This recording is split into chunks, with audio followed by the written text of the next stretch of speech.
மனம், மனது, மனசு. இப்போ மனம்ன்ற ஒரு மேட்டர் பாருங்கள், அது மிகப்பெரிய விஷயம்.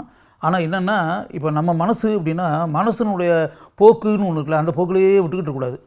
அதாவது மனம் எப்படி போகுதோ அந்த போக்குலேயே மனம் அப்படியே அலைபாஞ்சிக்கிட்டு இருக்கும். அது பாட்டுக்கு சில விஷயங்கள் நினைக்கும், அது சில விஷயங்களை பண்ணணும்னு நினைக்கும், சில காரியங்களை அது வந்து சாதிக்கணும் அப்படின்னு நினைக்கும். அதனால் அதனுடைய போக்குலேயே நீங்கள் விடக்கூடாது. எப்போவுமே மனசு அப்படின்ற அந்த மனம் இருக்குல்லையா, அதை உங்கள் கட்டுப்பாட்டிலேயே வச்சுருக்கணும், உங்கள் கண்ட்ரோல்லையே வைங்க. அந்த மனசை பார்த்து நில்லு அப்படின்னா அது நிற்கணும், நட அப்படின்னா நடக்கணும், ஓடு அப்படின்னா ஓடணும், செயல்படு அப்படின்னா செயல்படணும், செயல்படாத அப்படின்னா செயல்படக்கூடாது. அமைதியாக இரு, ஒன்றுமே நினைக்க வேண்டாம் அப்படின்னா அது அமைதியாக இருக்கணும். இப்போ செயல்படு அப்படின்னா செயல்படணும். கொஞ்ச நேரம் தூங்கிட்டு இருக்கட, 1 மணி நேரம் ஒன்றுமே வேண்டாம், சைலன்ஸ் மோடுக்கு போ, அப்படியே செயல்படவே வேண்டாம், அமைதியாக இரு, தூங்கு போ, குரட்டை விட்டு தூங்கு அப்படின்னா அந்த மனசு குரட்டை விட்டு தூங்கணும். இதை மாதிரி மனம் உங்களை ஆளாமல் நீங்கள் மனதை ஆள வேண்டும். இதான் ஓஷோ சொல்கிறார். மனதை நம்முடைய கட்டுப்பாட்டுக்குள் வைத்திருக்க வேண்டும். அதாவது வாழ்க்கையில் வெற்றி பெற்ற மனிதர்கள் எல்லாருமே பார்த்திங்கன்னா அந்த மனம் எங்கெங்கே இழுக்குதோ அதுக்கு பின்னாடியெல்லாம் போகவே மாட்டாங்க. அந்த மனசு இழுக்கிறபடியெல்லாம் போகிறாங்க பாருங்கள், அவன் தான் வாழ்க்கையில் வந்து தோல்வி அடைகிறவன். அதாவது ஒரு கொள்கைன்றது இல்லாமல் போகிறவன், நினைத்த பாதைக்கு செல்லக்கூடியவன், எப்படி வேண்டுமானாலும் வாழலாம் வாழ்க்கையில் அப்படின்னு சொல்லி போகிறவன், தாறுமாறான போக்கில் செல்லக்கூடியவன் அப்படின்ற மாதிரி ஆகக்கூடியவன். அவங்களுக்குன்னு ஒரு கொள்கை இருக்காது, கோட்பாடு இருக்காது, இப்படித்தான் வாழ வேண்டும் அப்படின்ற மாதிரி ஒரு நெறிமுறை அப்படின்றதெல்லாம் இருக்குல்ல, அப்படியெல்லாம் ஒன்றுமே இருக்காது. எப்படி வேணாலும் வாழலாம், மனசு எங்கெங்கே இழுக்குதோ அங்கெங்கெல்லாம் போக வேண்டியதான். மனசு வந்து அப்படி இழுத்து கொண்டு போய் எங்கேயாவது பள்ளத்தில் கொண்டு போய் விழ வைக்கும். அந்த மனசுக்கு அப்படியே பின்னாடியே அலைபாஞ்சு போய் மனசு வந்து அப்படியே தூக்கி ஒரு மலை உச்சியிலேருந்து புரட்டி தூக்கி விட்டறியும். அப்படியே விட்டறிஞ்சு அதில் பாதாளத்தில் போய் விழுந்து கிடக்கணும். அப்படி போகக்கூடாது. நம்ம வந்து வெற்றி பெறணும்னு நினைக்கக்கூடியவங்க எல்லாருமே வந்து அருமையாக வந்து மனசுக்குள்ளே பிளான் போட்டு மனசை நம்ம கட்டுப்பாட்டுக்குள்ளே வச்சுக்கிறணும்.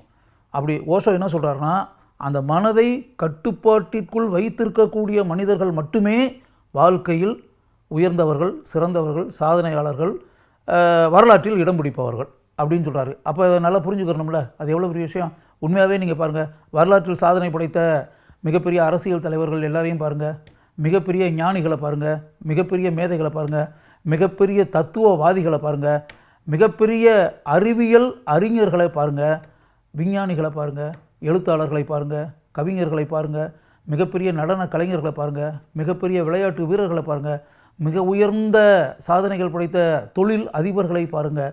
இப்படியே ஒவ்வொரு துறையிலும் இருக்கக்கூடிய மனிதர்கள் வரலாற்றில் இடம் பிடிக்க உன்னத நிலையில் உலகமெங்கும் இருக்கக்கூடிய, உலகமெங்கும், இந்தியா மட்டும் இல்லை, தமிழ்நாடு மட்டும் இல்லை, உலகமெங்கும் இருக்கக்கூடிய இதுவரை வரலாற்றில் இடம் பிடித்த அந்த கால மன்னர்கள் காலத்திலிருந்து அதிலிருந்து மக்களாட்சி மலர்ந்த பிறகு அரசியல்வாதிகள், அரசியல் பிரமுகர்கள், குடியரசுத் தலைவர்கள், பிரதம அமைச்சர்கள் அப்படின்னு சொல்லி எல்லா நாட்டிலும் பாருங்கள். அப்படியே அமெரிக்காவிலேருந்து, ரஷ்யாவிலேருந்து, ஃப்ரான்ஸ்லேருந்து, இட்டாலியிலேருந்து, ஜெர்மனிலேருந்து, சுவிட்சர்லாண்ட்லேருந்து, ஆஸ்திரேலியாவிலேருந்து, அப்படியே மலேசியா, சிங்கப்பூர்லேருந்து, எனி கண்ட்ரீஸ் அப்படியே வந்து ஃபுல்லாக அப்படியே ஒரு அசை போட்டு பாருங்களேன். அந்த காலத்துலேருந்து இப்போ வர அரசியல் தலைவர்கள், மிகப்பெரிய சாதனையாளர்கள், வரலாற்றில் இடம் பிடித்தவர்கள், அப்படியெல்லாம் எப்படி அப்படின்னு பார்த்தா அந்த அவங்கெல்லாம் அவங்களுடைய மனசை வந்து கட்டுக்குள்ளே வச்சுருப்பாங்க. அவங்க கட்டுக்குள்ளே வச்சு அவன் பாருங்கள் கரெக்டாக வந்து ஒரு கட்டளை போட்டான் அப்படின்னா அந்த கட்டளை போட்டதை உலகமெங்கும் அந்த கட்டளை வந்து போய் சேரும்.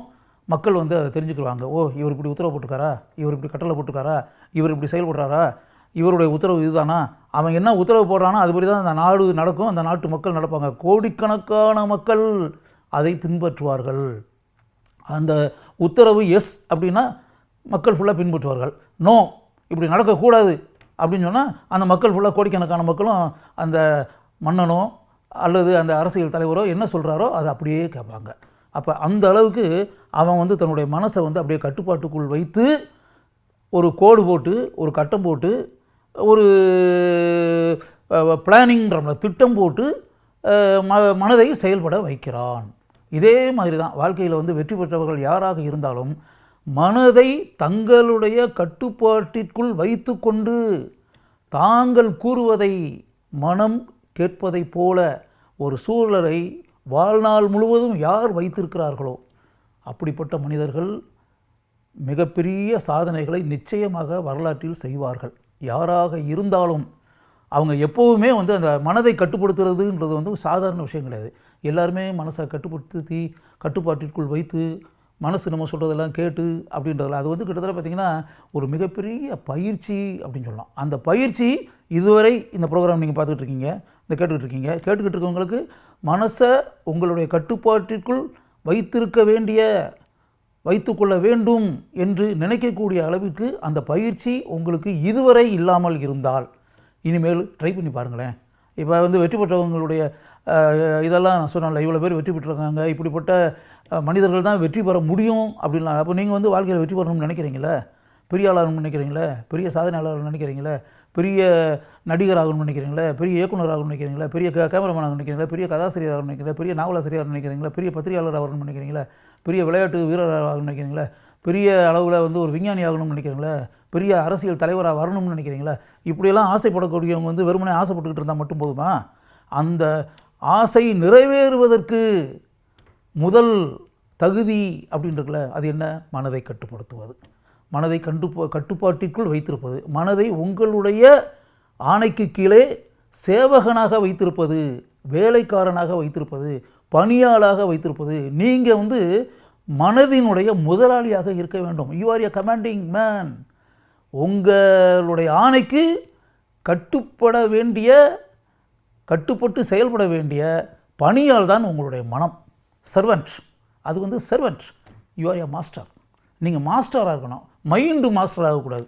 மனசு மாஸ்டராக இருந்து நீங்கள் வந்து எடுபடி வேலை பார்த்து விட்டுக்கூடாது. மனசு சொல்கிற அப்படியெல்லாம் கேட்டுக்கிட்டு இருக்கக்கூடிய எடுபடி வேலை பார்க்கக்கூடிய சர்வெண்ட்டாக நீங்கள் இருக்கக்கூடாது.